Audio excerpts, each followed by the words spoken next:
हरे कृष्णा। आप सभी लोगों का भगवत गीता ज्ञान प्रबोधिनी सत्र में स्वागत है।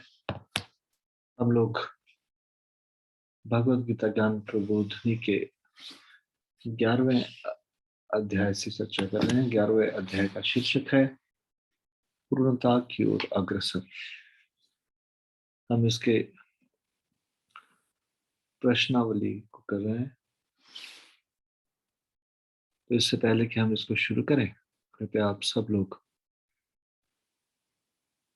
मेरे साथ ये मंगलाचरण दोहराइए।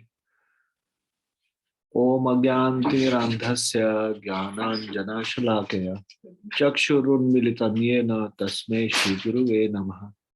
श्रीचैतन्यमनोभीष्टं स्थापितं येन भूतले स्वयं रूपः कदा मह्यं ददाति स्वपदान्तिकं। वन्देऽहं श्रीगुरोः श्रीयुतपदकमलं श्रीगुरून् वैष्णवांश्च श्रीरूपं साग्रजातं सहगण रघुनाथान्वितं तं सजीवम् साद्वैतं सावधूतं परिजन सहितं कृष्ण चैतन्य देवं श्री राधा कृष्ण पादान सैगण ललिता श्री विशाखान्वितांश्च। नम हे कृष्ण करुणा सिंधु दीन बंधु जगतपते गोपेश गोपिका कांत राधा कांत नमोस्तुते। तप्त कांचन गौरांगी राधे वृंदावनेश्वरी वृषभानुसुते देवी प्रणमामि हरिप्रिये।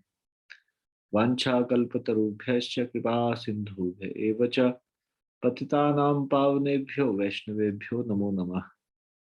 जय श्री कृष्ण चैतन्य प्रभु नित्यानंद श्री अद्वैत गदाधर श्रीवासादि गौर भक्तवृंद। हरे कृष्ण कृष्ण कृष्ण हरे हरे, हरे राम राम राम हरे हरे।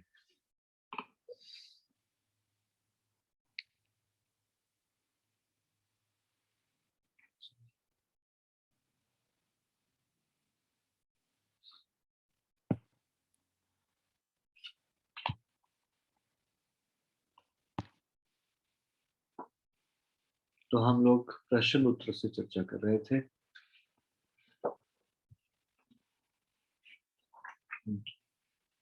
इस प्रश्नावली के 2 प्रश्न शेष रह गए थे।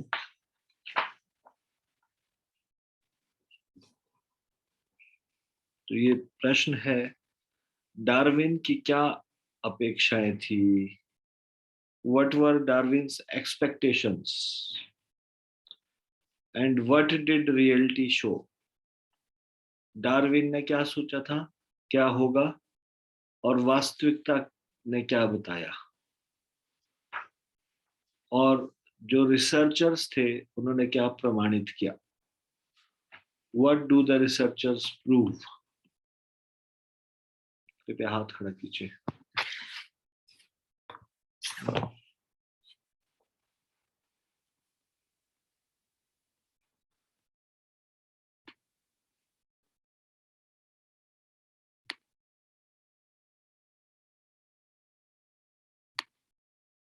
खुशी माता जी, यस माता जी।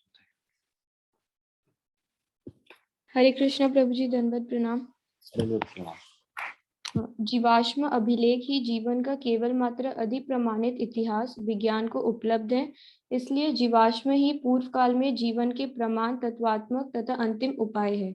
डार्विन ने अपेक्षा की थी कि यदि जीवाश्म एक प्रजाति से दूसरे प्रजाति जैसे कि सिमियनों से मानव में क्रमिक विकास दर्शाते हैं तो यह उसके सिद्धांत को सिद्ध करेगा।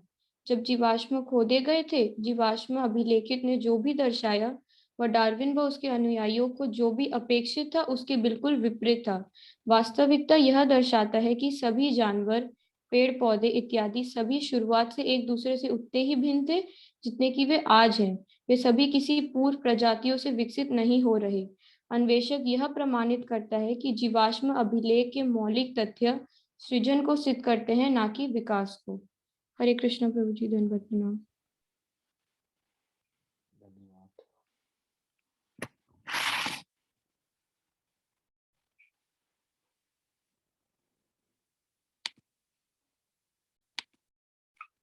कुछ विकासवादी तर्क करते हैं प्रजनन विकास को सिद्ध करता है।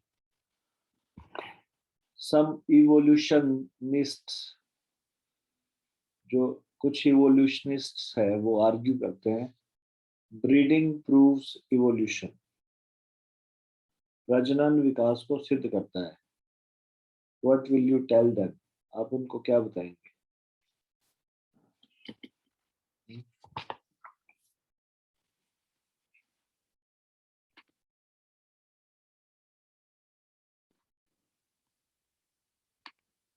मुस्कान माता जी। हरे कृष्णा प्रभु जी, दंडवत प्रणाम। प्रभु जी, इसमें हम उनको ये कह सकते हैं कि जो म्यूटेशन है, मतलब अगर एक डॉग है तो उनकी ही आपस की स्पीशीज में अगर क्रॉस होता है तो वो डॉग ही रहेंगे, ऐसा नहीं है कि वो कोई नए जानवर बन जाएंगे विथ नए फीचर्स। तो हम कह सकते हैं म्यूटेशन ऐसा हो सकता है कि इंटरब्रीडिंग हो सकता है, लेकिन जो वो मतलब स्पीशीज है वो चेंज नहीं होता है, मतलब एवोल्यूशन की तरफ ये इशारा नहीं कर रहा है। रादर जो डॉग है वो डॉग ही रहते हैं, जो फ्लावर है वो फ्लावर ही रहता है, और जो पिग है वो पिग ही रहता है, उनमें कोई चेंजेस नहीं आते हैं, बस उनकी ब्रीड में चेंजेस आ सकती हैं। हरे कृष्णा प्रभु जी, दंडवत प्रणाम। कोई ऐड करना चाहता है कुछ? हरे कृष्णा प्रभु जी, दंडवत प्रणाम।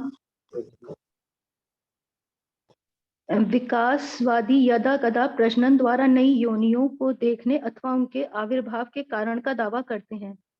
प्रजनन किस्में उत्पन्न करता है किंतु नई योनियां नहीं। कुत्तों की कई किस्में होती हैं, परंतु कुत्ते तो सदैव कुत्ते ही रहेंगे, चाहे प्रजनन से हो अथवा उत्परिवर्तन से हो।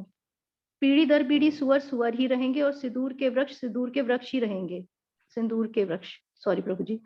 साइंटिफिक अमेरिकन अतएव वैज्ञानिकों का सार कहता है कि कोई भी जीवाश्म अथवा उनके शारीरिक प्रमाण मानव को प्रत्यक्षता सीमियन बंदर जैसा जीव के साथ नहीं जोड़ता है, मतलब कोई दूसरा प्रजनन से कोई दूसरी प्रजाति उत्पन्न नहीं होती है। No one has seen, Prabhu ji आपने बताया था कि no one has seen changing of one species into another, species are stable and permanent form. और प्रभु जी आपने ये भी बताया था कि जो इवोल्यूशन होता है वो लोअर बॉडी फॉर्म है से हायर बॉडी फॉर्म में होता है। सोल जो है वो सोल जो लोअर बॉडी फॉर्म में है वो इवॉल्व होकर हायर बॉडी फॉर्म में प्राप्त होती है, और जो लोअर बॉडी फॉर्म है वो इवॉल्व होकर हायर बॉडी फॉर्म में नहीं बनती है। सॉरी प्रभु जी।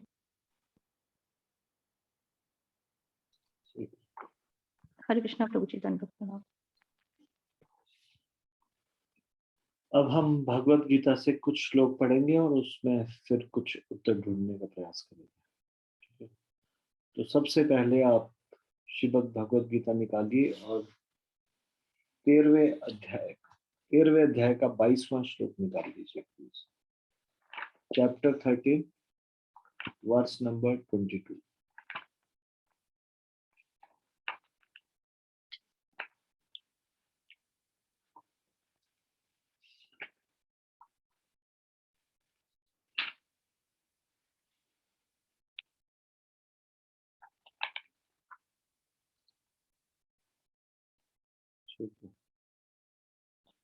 आपकी स्क्रीन में श्लोक आ रहा है, कृपया इसको देखिए। पुरुषः प्रकृतिस्थो हि भुंक्ते प्रकृति जान गुणान कारणम गुण संगोस्य सद सद्योनि जन्मसु। अब इस अनुवाद और तात्पर्य को हम पढ़ेंगे। आपको इनमें से कम 6 प्रश्नों के उत्तर मिलेंगे इसके अनुवाद और तात्पर्य से। ये 6 प्रश्न क्या है? जीव द्वारा एक शरीर से दूसरे शरीर में देहांतरण का क्या कारण है? अब ध्यान से इसको पढ़ना है, अनुवाद और तात्पर्य को ध्यान से पढ़ना है और फिर उसके बाद इसका उत्तर देने का प्रयास करना है। जीव द्वारा एक शरीर से दूसरे शरीर में देहांतरण का क्या कारण है? जीव कैसे प्रकृति पर प्रभुत्व जताने की चिर अभिलाषित आकांक्षा को त्याग कर आध्यात्मिक सुख का रसा स्वादन करना सीखता है, जो कि उसकी प्रकृति से मेल खाता है। जगमगाती माया के इस कष्टमयी भौतिक जगत में जीव को कब तक जन्म मरण के चक्र में रहना पड़ेगा कौन सा मूर्खतापूर्ण विचार जीव को आता है जब उसे विभिन्न शरीरों एवं परिस्थितियों में डाल दिया जाता है?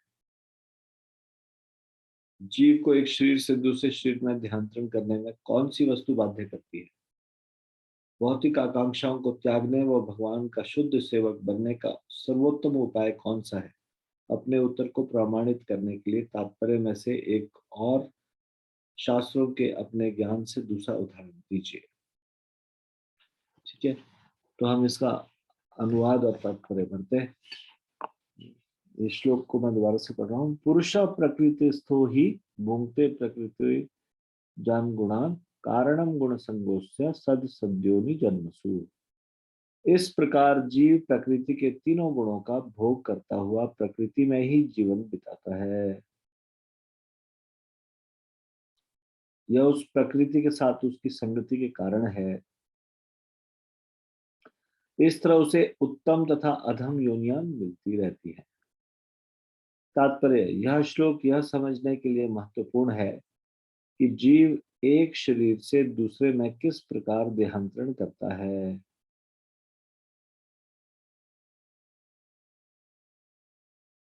दूसरे अध्याय में बताया गया है कि जीव एक शरीर को त्याग कर दूसरा शरीर उसी तरह धारण करता है जिस प्रकार कोई वस्त्र बदलता है। वस्त्र का परिवर्तन इस संसार के प्रति आसक्ति के कारण है। जब तक जीव इस मिथ्या प्राकट्य पर मुग्ध रहता है तब तक उसे निरंतर देहांतरण करना पड़ता है। प्रकृति पर प्रभुत्व जताने की इच्छा के फलस्वरूप वो ऐसी प्रतिकूल परिस्थितियों में फंसता रहता है। भौतिक इच्छा के वशीभूत हो उसे कभी देवता के रूप में तो कभी मनुष्य के रूप में, कभी पशु, कभी पक्षी, कभी कीड़े, कभी जल जंतु, कभी संत पुरुष तो कभी खटमल के रूप में जन्म लेना होता है। यह क्रम चलता रहता है और प्रत्येक परिस्थिति में जीव अपने को परिस्थितियों का स्वामी मानता रहता है जबकि वह प्रकृति के वश में होता है। यहाँ पर बताया गया है कि जीव किस प्रकार विभिन्न शरीरों को प्राप्त करता है। यह प्रकृति के विभिन्न गुणों की संगति के कारण है। अतएव इन गुणों से ऊपर उठकर दिव्य पद पर स्थित होना होता है। यही कृष्ण भावनामृत कहलाता है। कृष्ण भावनामृत में स्थित हुए बिना भौतिक चेतना मनुष्य को एक शरीर से दूसरे में देहांतरण करने के लिए बाध्य करती रहती है, क्योंकि अनादिकाल से उसमें भौतिक आकांक्षा व्याप्त है, लेकिन उसे इस विचार को बदलना होगा। यह परिवर्तन प्रामाणिक स्रोतों से सुनकर ही लाया जा सकता है। इसका सर्वश्रेष्ठ उदाहरण अर्जुन है, जो कृष्ण से ईश्वर विज्ञान का श्रवण करता है। यदि जीव इस श्रवण विधि को अपना ले तो प्रकृति पर प्रभुत्व जताने की चिर अभिलषित आकांक्षा समाप्त हो जाए और क्रमशः ज्यों ज्यों वह प्रभुत्व जताने की इच्छा को कम करता जाएगा त्यों त्यों उसे आध्यात्मिक सुख मिलता जाएगा। एक वैदिक मंत्र में कहा गया है कि ज्यों ज्यों जीव भगवान की संगति से विद्वान बनता जाता है त्यों तो उसी अनुपात में वह आनंदमय जीवन का आस्वादन करता है।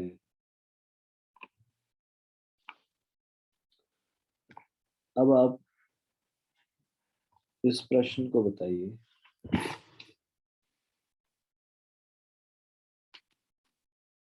प्रश्न है, जीव द्वारा एक शरीर से दूसरे शरीर में देहांतरण का क्या कारण है?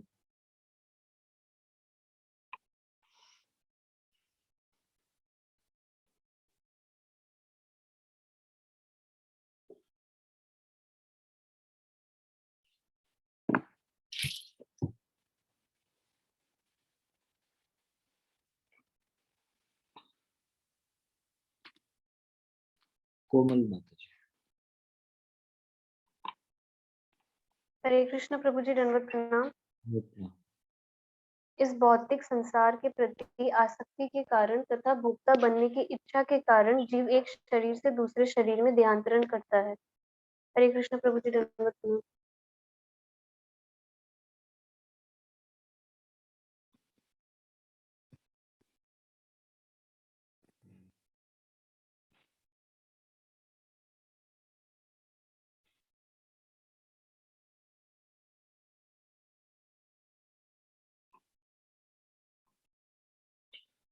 दूसरा प्रश्न, जीव कैसे प्रकृति पर प्रभुत्व जताने की चिर अभिलाषित आकांक्षा को त्याग कर आध्यात्मिक सुख का रसास्वादन करना सीखता है जो कि उसकी प्रकृति से मेल खाता है।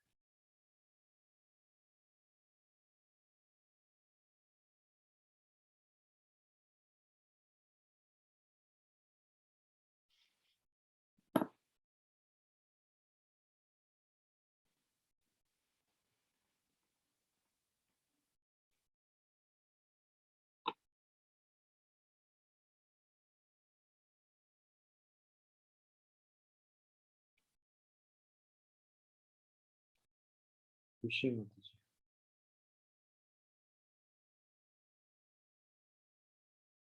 हरे कृष्ण प्रभु जी, दंडवत प्रणाम। यदि जीव ईश्वर विज्ञान के बारे में प्रामाणिक स्तोत्रों से श्रवण करता है, जैसे अर्जुन ने कृष्ण से श्रवण किया, जीव प्रकृति पर प्रभुत्व जताने की चीर अभिलाषित आकांक्षा को त्याग कर देते हैं और क्रमशः ज्यों-ज्यों वो प्रभुत्व जताने की इच्छा को कम करता जाएगा, त्यों-त्यों उसे आध्यात्मिक सुख मिलता जाएगा। एक वैदिक मंत्र में भी कहा गया है कि ज्यों-ज्यों जीव भगवान की संगति से विद्वान बनता जाता है, त्यों-त्यों उसी अनुपात में वह आनंदमय जीवन का आस्वादन करता है। हरे कृष्ण प्रभु जी, दंडवत प्रणाम। जी। तो ये कैसा होगा? श्रवण विधि के द्वारा। जैसे अर्जुन ने भगवान कृष्ण से ईश्वर विज्ञान का श्रवण किया, तो हम भी यदि प्रामाणिक स्रोत से सुनते हैं और हम भी ये श्रवण विधि को अपना लें, तो हमारी प्रकृति पर प्रभुत्व जताने की, इस पूरे संसार को कंट्रोल करने की, ये बहुत पहले से जो ये इच्छा है, ये समाप्त हो जाएगी। और जैसे ये इच्छा जो जो ये समाप्त होती जाएगी, वैसे वैसे आध्यात्मिक सुख मिलता जाएगा, भगवान के ऊपर डिपेंडेंसी भी बढ़ती जाएगी। तो मुख्य इसका मेनली आंसर क्या है? श्रवण विधि के द्वारा।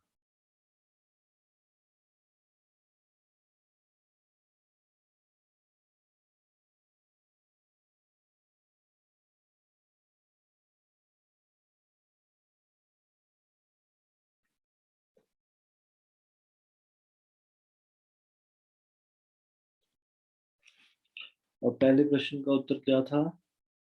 मेनली इस संसार में आसक्ति के कारण, एक शरीर से दूसरे शरीर में देहांतरण का कारण क्या है? संसार के प्रति आसक्ति और संसार के इस प्रकृति के ऊपर प्रभुत्व जताने की इच्छा, ये मुख्यतः। तीसरा प्रश्न ध्यान से सुनिए। जगमगाती माया के इस कष्टमयी भौतिक जगत में जीव को कब तक जन्म मरण के चक्र में रहना पड़ेगा? ये जीवात्मा को कब तक इस संसार में जन्म मरण के चक्र में रहना पड़ेगा? हमने अभी इसमें जो पढ़ा है इसके अनुसार बताइए। कलावती माता जी बताइए। हरे कृष्णा प्रभु जी, दंडवत प्रणाम। प्रभु जी, जब तक जीव इस मिथ्या प्राकट्य पर मुग्ध रहता है, तब तक उसे निरंतर देहांतरण करना पड़ता है।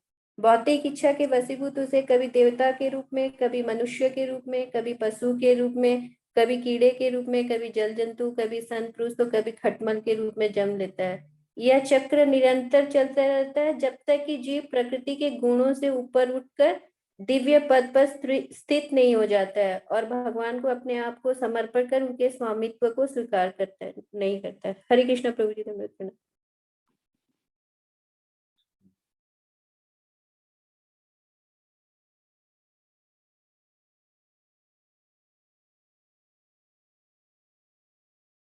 तो मिथ्या प्राकट्य क्या है यहाँ पे? जो आपने अभी कहा कि जब तक वो मिथ्या प्राकट्य पर मुग्ध रहता है,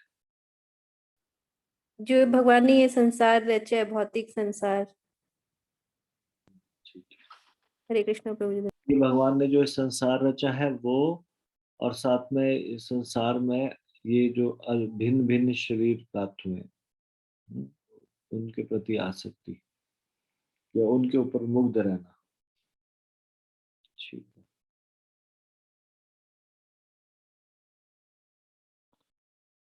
चौथा प्रश्न है, कौन सा मूर्खतापूर्ण विचार जीव को आता है जब उसे विभिन्न शरीरों एवं परिस्थितियों में डाल दिया जाता है?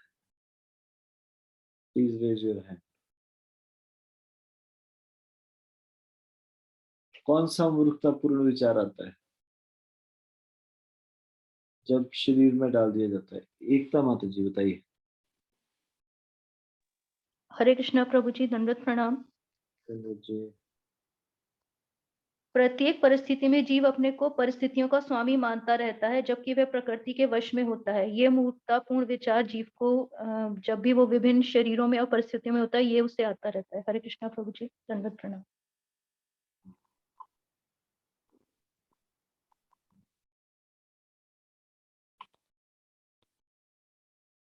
परिस्थितियों का स्वामी मानना, मेरे को परिस्थितियों का स्वामी नहीं, वो परिस्थितियों के वश में है, लेकिन वो क्या समझता है? He thinks himself to be the controller.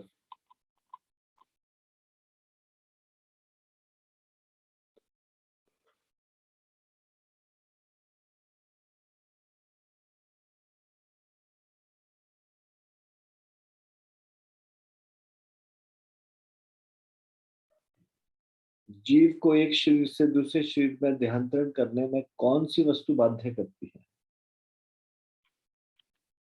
कृपया हाथ रख दीजिए।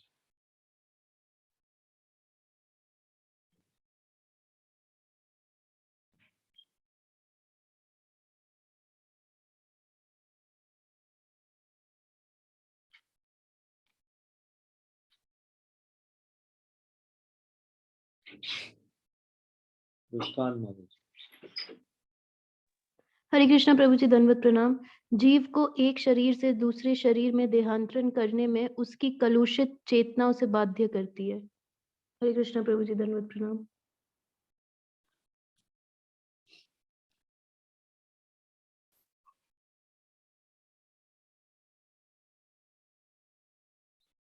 सही।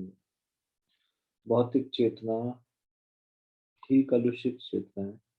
ये भौतिक चेतना उसको बाध्य करती है एक शरीर से दूसरे शरीर में देहांतरण करने के लिए। धन्यवाद। भौतिक आकांक्षाओं को त्यागने व भगवान का शुद्ध सेवक बनने का सर्वोत्तम उपाय कौन सा है?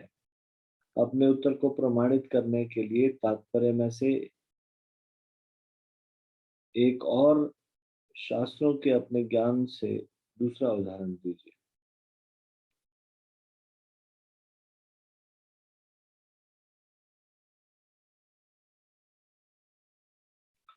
भौतिक आकांक्षाओं को त्यागने व भगवान का शुद्ध सेवक बनने का सर्वोत्तम उपाय कौन सा है?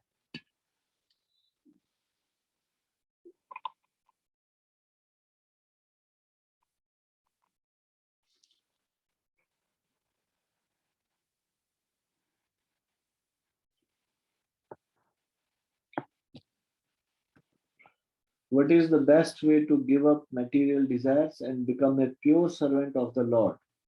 Quote an example from the purport and quote another example from your knowledge of scriptures. समझ में आया प्रश्न? Quote an example from the purport and quote another example from your knowledge of scriptures to substantiate your answer.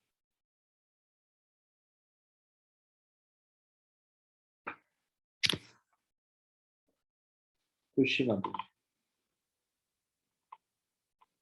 हरे कृष्णा प्रभु जी, दंडवत प्रणाम। भौतिक आकांक्षाओं को त्यागने व भगवान का शुद्ध सेवक बनने का सर्वोत्तम उपाय है कि ईश्वर विज्ञान के बारे में प्रामाणिक स्तोत्रों से श्रवण करना, जिससे धीरे धीरे जीव आध्यात्मिक सुख प्राप्त करता है। और इसका एग्जाम्पल कि अर्जुन द्वारा कृष्ण से ईश्वर विज्ञान का श्रवण करना एक एग्जाम्पल, और शास्त्रों से परीक्षित महाराज द्वारा सुखदेव गोस्वामी से ईश्वर विज्ञान के बारे में श्रवण करना। ये ऐसा है कि जब संपूर्ण संसार पर राज्य करने वाले राजा परीक्षित को ज्ञात हुआ कि उसके जीवन के केवल 7 दिन ही शेष हैं, तो वे सभी सांसारिक सुखों को त्याग अपने आध्यात्मिक गुरु सुखदेव गोस्वामी की शरण में चले जाते हैं और भगवान और कृष्णा भावनामृत के बारे में उनसे श्रवण करते हैं। हरे कृष्णा प्रभु जी, धन्यवाद प्रणाम। ठीक है, धन्यवाद, बिल्कुल सही। प्रामाणिक स्रोत से सुनना, ये प्रामाणिक स्रोत से सुनना सबसे सर्वोत्तम उपाय है।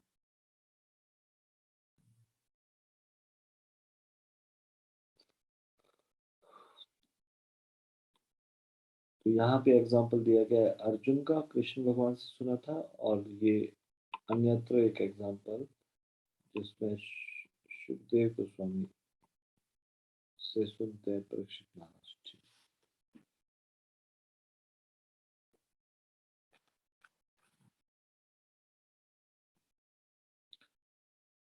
अभी आपको एक मैं होमवर्क दे रहा हूँ कल के लिए। आपको नेक्स्ट श्लोक पढ़ना है, 13वें अध्याय का 23वां श्लोक, और अगले 5 प्रश्न इसमें से होंगे, अनुवाद और तात्पर्य में से। तो आपको ये अनुवाद और तात्पर्य अच्छे से पढ़ना है। ये प्रश्न जो आपसे पूछे जाएंगे 13वें अध्याय के 23वें श्लोक से, वो होंगे: इस श्लोक में संबोधित एक अद्वैतवादी की मिथ्या धारणा क्या है?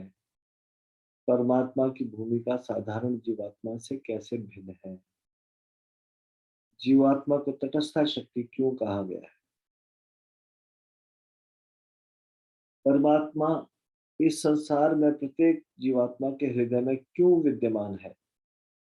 परम भगवान बाहर व भीतर से बद्ध आत्मा को वापस आध्यात्मिक जगत ले जाने के लिए किस प्रकार से चेष्टा करते हैं?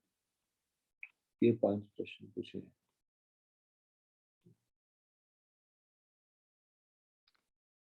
13वें अध्याय का 23वां श्लोक, और साथ ही साथ यदि आपको समय मिले तो 15वें अध्याय का 8वां श्लोक भी पढ़ लीजिए। तो ये 2 श्लोकों को आप अच्छे से पढ़ के आइएगा।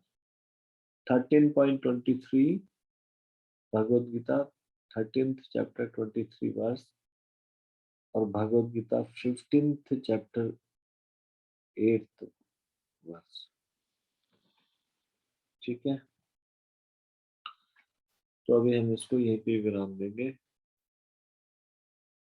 भगवद गीता ज्ञान प्रबोधिनी की जय। श्रीमद् भगवद गीता की जय। श्रील प्रभुपाद की जय। निताई गौर प्रेमानंदे हरि।